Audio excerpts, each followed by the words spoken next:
Well, howdy ho, my peeps. It's time for another mask video.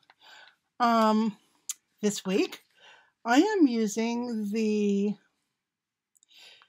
Leaders Madui, it's Korean, Soothing Aloe Pack with aloe leaf juice, powder, cucumber fruit extract.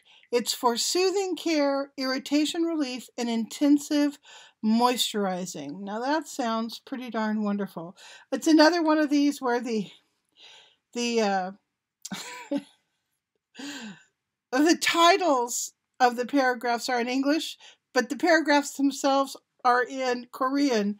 So let's see, how to use is written in English, but the directions are in Korean. So I guess I'm going to give them a C+ for trying on that one. I want to say that Cynthia sent me this. I can't remember. My mind is shot. But basically all you do is wash your face, which I've already done, and you put this stuff on.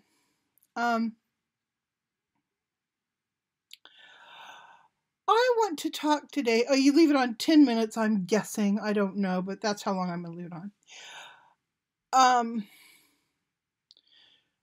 Pretty much all my time, the past, 3 or 4 days, has been spent in my craft room organizing.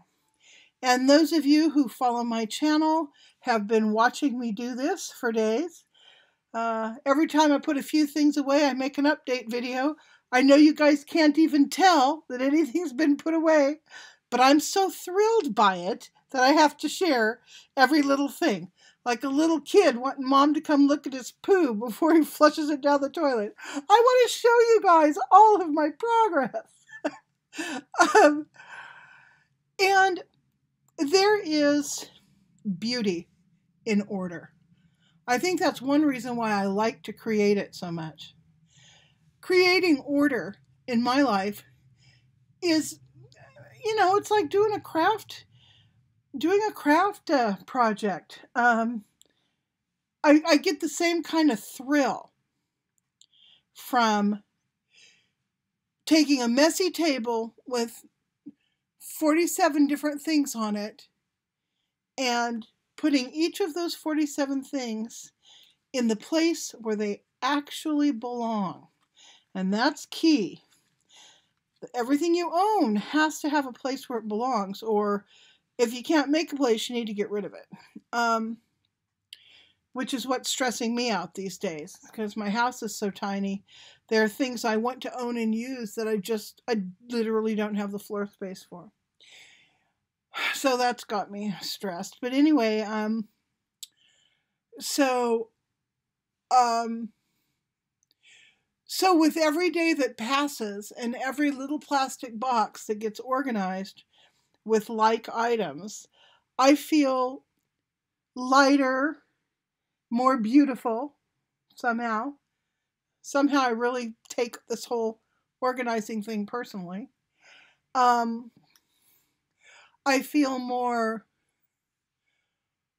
what's the word? Hopeful and centered and useful. All of that. Creating order makes me feel all of that. And I imagine for a lot of women, getting up in the morning and putting on their face is the thing that makes them feel all of those things. Knowing that you've done your best to put what you feel is your best face forward. You feel fortified for battle, and like you can do anything if you've got some eyebrow pencil, mascara, and lipstick on. I never really plugged into that. Like you guys know, who have watched my basking videos, putting on makeup always makes me feel like I'm in drag, or like I'm playing dress up, or it's definitely special occasion kind of thing. And on most special occasions, I don't feel the need to do it anyway. So that tells you how infrequently I put on makeup. If you look at my older videos, of which there are hundreds, you will. I don't know if I'm supposed to put this on my eyelids, but it's so cooling, I'm going to do it. You will notice that there are a lot of videos that I've done in the past where I am in full drag, eyelashes and everything. That was during my learning about makeup phase. I'd never really learned that much about it when I was younger. I mean, I would put on too much, like the blush story I told you about, where my mom thought I was getting sick because I had so much blush on, she thought I had a fever. um, so, yeah, so while I don't feel the need to cover any of this up with makeup, I sure do like the masks. The masks feel wonderful for a number of reasons. Even though I don't like makeup, I do like skincare. Not because I think it makes me look any different or better or younger or whatever, but it makes me feel better. It's a time when, for 10 or 20 minutes, I just sit down here, talk to you guys, and just, sort of reflect on something. And of course, tonight's something is the beauty of order. When I was at the 99-cent store the other night, I saw the display of plastic boxes. They're like 15-quart boxes with little snap-on lids, a little bit flimsy, but, not too bad, for $1.99 is how much they were. I had Grant snag 6 of them for me, but I should have had him grab more. I may go back and see if they have any more of the snap tops. They had brought in a new shipment that just, the lids just snapped down, but the old shipment, they had little, like little locking things that went underneath from the handles, and I really like those. Because if you drop them, the chances are less that they're going to scatter stuff all over the floor. Anyway, so lately, my little charge excitement is running down reasonably priced storage boxes. So I will probably go get some more of those.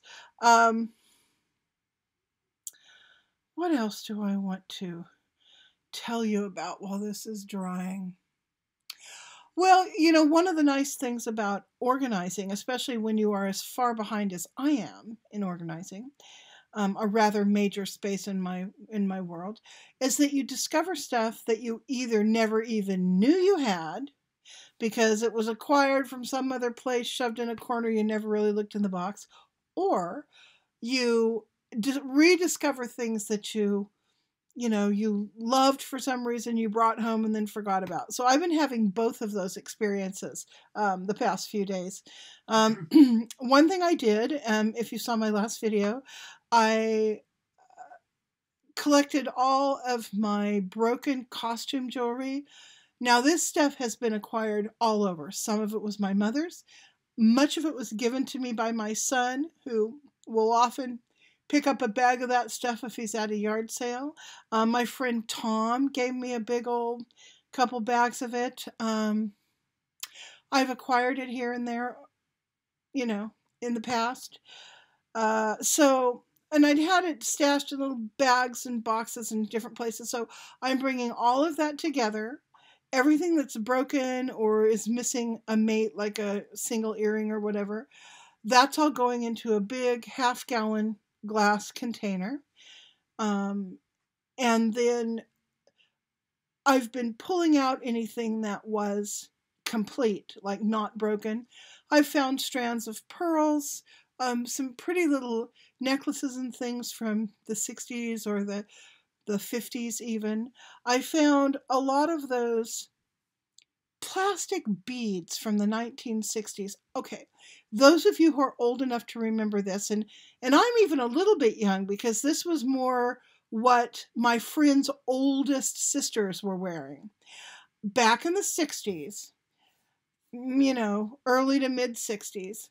Well, about mid 60s, girls started wearing these shift dresses. They would make them in home ec. They were really simple. Sleeveless, jewel neckline. They were either an A-line shape with darts and then an A-line skirt. Sometimes they had like an empire waist that went right under the boobs and then an A-line skirt, but they were always a kind of a narrow silhouette. They generally wore them a few inches above the knee or as a real mini, but most of the ones I recall, the girls would wear them just a couple of inches above the knee. And they were made in these beautiful cotton fabrics. This is before polyester really double knit, really started getting popular. This was still back in the cotton and cotton blend era of the late 50s, early 60s. And they were often done in either a stripe or an all over floral. Sometimes the ground would be black with a bright all over floral. I think they call it ditzy now, ditzy prints. Or it would be a white or a pastel with, tiny little flowers like this all over it. Sometimes it would be more mod, with big flower power flowers on it, big daisies on it, in bright colors, red, green, and white, green, and yellow, or purple, yellow, and red, or something. It was real bright colors, the ones that were the large prints. Sometimes they were done in paisley, which was very popular in the 60s, but they were all these real simple dresses. So all my friends' older sisters, and even some of their mothers, started wearing these dresses. They were easy to make. You could go by the simplicity or the butterick pattern, and they didn't take a whole lot of fabric, so they became very, very popular. Well, what I remember most about those dresses actually are the accessories that people wore. I remember these plastic beads. They generally didn't even have a clasp. You just put them over your neck and they hung. They were maybe 24-inch lengths or 22-inch lengths, sometimes longer. They weren't choker length though, they were longer. And they were just plastic. Sometimes they looked faceted, sometimes they were real big, sometimes they were small. They were almost always, they were either in a bright color, red, orange, yellow, bright green, bright blue, or in a pastel. You also saw them in black and white, and the styles of the beads were endless. There was all different shapes. Sometimes they were clear with glitter in them. Sometimes they were opaque. Sometimes they were almost always shiny, but they were just, you saw them everywhere. And I'm not talking about love beads either. Love beads is a whole different thing. But these just cheap accessory beads were everywhere. And I loved them. Well, I found a lot of those. Turns out I have a lot of those in different styles and colors. So I put those in my box where I'm keeping all of my intact vintage jewelry. I inherited a ton of that stuff from my grandmother, and she wore a lot of intense colors, black and white, red, white, and blue, these clear, intense colors. So most of the beads I have from her are in those colors. She didn't wear a lot of fanciful, bright pinks and bright orange and all that. So anyway, the other thing that girls would wear with these shift dresses were these short little, we called them go-go boots at the time. They didn't come all the way up to your knee. See, a go-go boot is different than like a cheerleading boot that goes up to the knee that is patent leather and you pull it on and it's got a chunky heel and usually kind of a boxy toe. That's more of a cheerleader boot. A go-go boot is shorter. It doesn't come up much past your ankle. Comes up, but definitely not to your knee. Doesn't come past your calf. It's wider, so the top of the boot does not cling to your leg unless you're fat. It's loose. You could drop stuff down in it. A go-go boot generally has a relatively flat heel relatively, and it often will have either a pointy or a squared off toe. They were usually made in vinyl. I don't remember a lot of go-go boots being made in leather. They were normally vinyl, white vinyl. Usually they zipped up the inside, even though you really didn't need a zipper because you could just pull them right on. But I remember those inner zippers. So they'd wear um, these dresses with these go-go boots and the beads. Now, on their legs were sometimes bare, but generally they wore something like a pair of colored tights or fishnets. And there were lots of different styles of fishnets back then, and they came in all different colors. There were what they called a ladder, Ladder, a ladder style fishnet, then the regular, smallish fishnets. Then they had the big, huge opening fishnets. And I just remember them in a plethora of colors, not just black, white, and skin tone. So you'd often see those with the go-go boots and the little shift and the little bead things. And then they'd often wear a bangle bracelet that matched the beads, a big, thick bangle bracelet. You can get the resin molds now to make those yourself. I've seen a lot of those where they embed dried flowers and shells and, different things inside, and people are making their own big chunky resin bracelets. Well, I remember those from the mid-60s.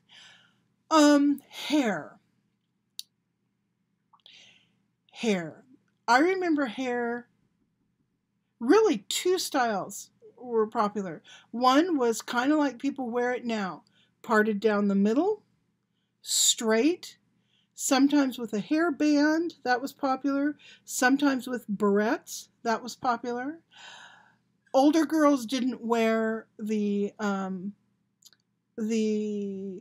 hair tie made of yarn. That was something that younger girls wore, and oh my God, we had yarn hair ties in every color. They were hideous then, and they're hideous now.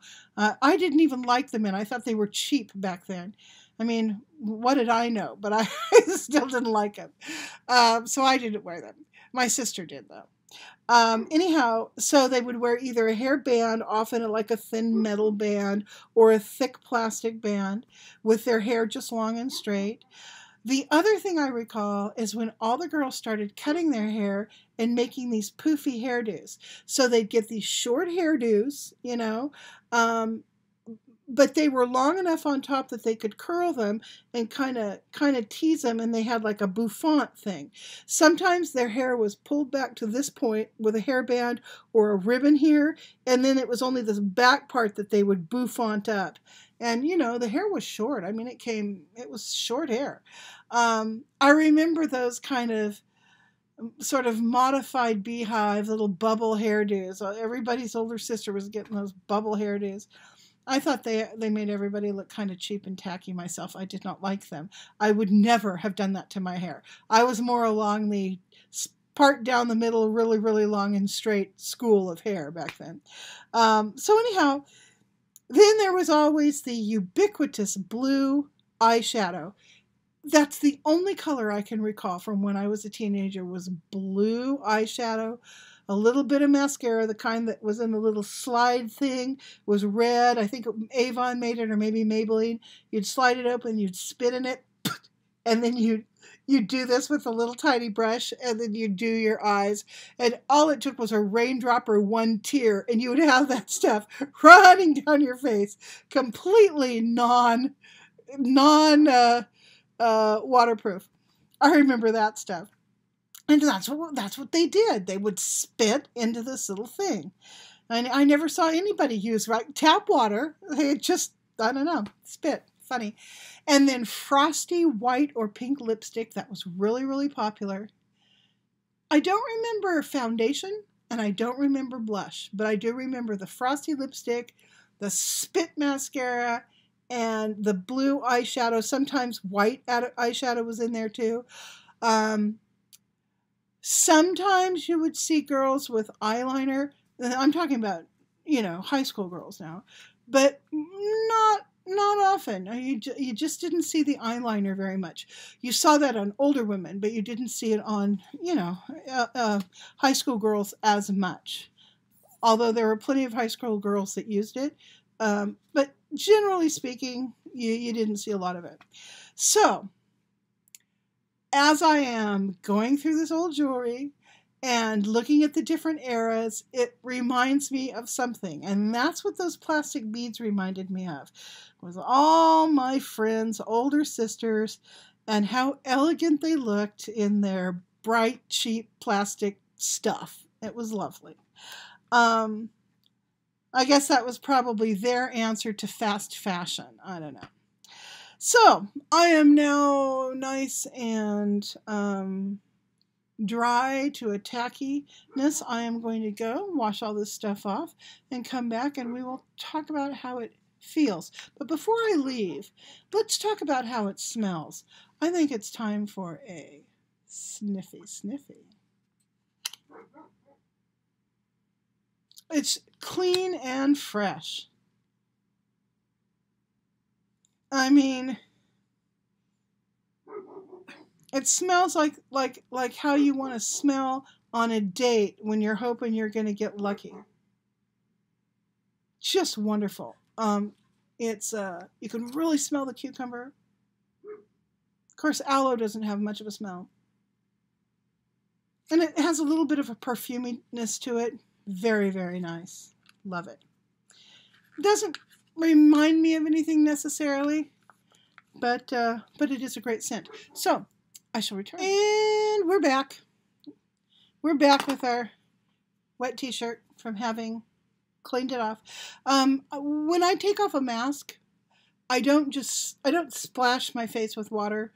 I get a rough terry washcloth and warm water, and I wring it out, and I wipe my face down carefully. I don't scrub. I just wipe it down. I probably do that 4 times until it's completely off. I like to use a rough terry washcloth because it aids in the exfoliation. So my skin just feels cleaner if I use a washcloth. Anyhow, so it feels like it's supposed to feel after a mask. It's a little bit tight. Soft, doesn't feel dehydrated. Really, I mean, maybe it does a little bit. Maybe my forehead feels a little dehydrated. I can't quite tell. But it doesn't feel bad. It just feels kind of tight. So anyway, yes, if any of you happen to have that mask or something similar lying around, it sure does feel good. So, on that note, I'm going to say goodbye. Tomorrow, today, I am in San Francisco. I'm filming this on a Friday, but tomorrow morning, I leave for San Francisco. I'll be there until probably Sunday night, Sunday afternoon, to visit Leanne. So we are going to go to our Thai restaurant that we both love so much. We are going to go to Paris Baguette for some coffee, and we are going to go to Daiso for some shopping, and we're going to do some of that. This time I'm not leaving anything to chance. I'm going to take a wheelchair with me so that I can, if we're going to spend a whole day in a mall, at least I won't be exhausted. And that's my biggest problem. It's not that I can't get up and walk. I can get up and walk just fine.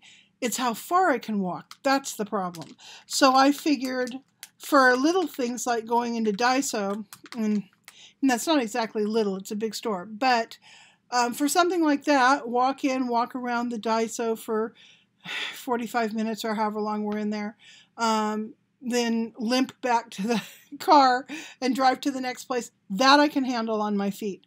But if we end up at a mall, no way in hell I can do a mall without assistance. So, yeah, so that I'm going to do that. And might take a drive over and look at the ocean. I don't know. I'm not sure. We don't really have much planned. We just want to kind of hang out and chill. So that's what I'm going to be doing this weekend. And Leanna's finally going to get her birthday presents. So if Sharon, if you're out there watching, I am finally going to deliver your birthday present to Leanne. And mine as well. So, okay. I hope everybody is having a wonderful weekend, and I will talk to you later. Bye.